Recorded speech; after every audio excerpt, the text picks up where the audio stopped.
अस्सलामु अलैकुम व रहमतुल्लाहि व बरकातुहू। अल्हम्दुलिल्लाह नहमदुहू व नुसल्ली व नुसल्लिमु अला रसूलिहिल करीम। अम्मा बाद। पवित्र महफिले আপনারা আমরা অংশগ্রহণ করেছি। এটা হচ্ছে ওলি আউলিয়ার মাহফিল।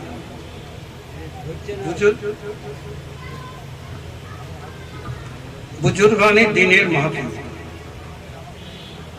ছোটকালে ছোট ছেলেরা পড়ে উর্দু কায়দা, ওতে একটা কথা লেখা আছে, जो नेक बनना चाहे वो नेकू की सोहबत में रहे। जो नेक बनना चाहे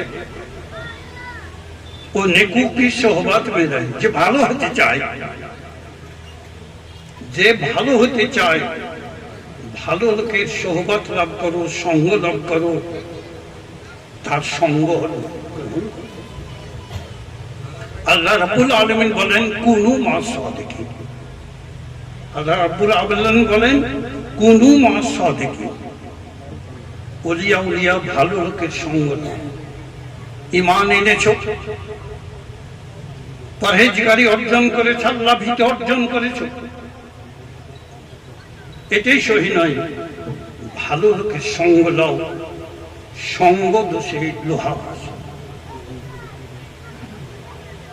তাজুস শরিয়া আলাইহি রহমা পৃথিবী বিখ্যাত একজন ওলিয়ে কামেল, পৃথিবী বিখ্যাত একজন আলেমে দ্বীন, পৃথিবী বিখ্যাত একজন আশিকে নবী, পৃথিবী বিখ্যাত মাসলাকে আলা হযরতের সবচেয়ে অনুসারী, পৃথিবী বিখ্যাত আহলে সুন্নাত ওয়াল জামাতের একজন অনুসারী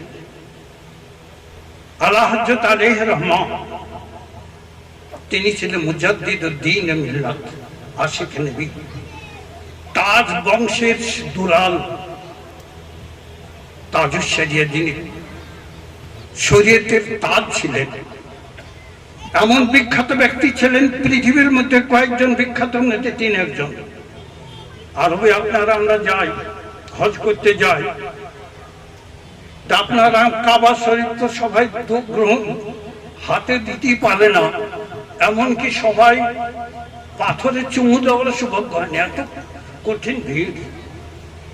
তাজুস শরিয়া আলাইহি রহমাকে এইরকম উচ্চ দরজার আলেমে দ্বীন ছিলেন, এইরকম বিখ্যাত ব্যক্তি ছিলেন যে আরব সরকার তাকে দাওয়াত করে কাবা শরীফ যেদিন পরিষ্কার করা হয়, ধৌত করা হয়, তাকে দাওয়াত দিয়ে কাবা শরীফের মধ্যে ঢোকার পারমিশন দিয়েছিলেন, যা সবারই ভাগ্য জোটে।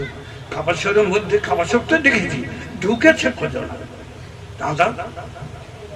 তাজুস শরিয়া এরকম বিখ্যাত ব্যক্তি ছিলেন যে তিনি এই কাবা শরীফের মধ্যে ঢুকেছিলেন, দর্শন করেছেন, বাহিরে দর্শন করেছেন, ভিতর দর্শন। তিনি ছিলেন সবচেয়ে বিখ্যাত পৃথিবীর মধ্যে এই জামানার শ্রেষ্ঠ ব্যক্তি, আল্লাহ হযরতের সবচেয়ে অনুসারী। তিনি হচ্ছেন আখতার রেজা খান আলাইহি রহমা।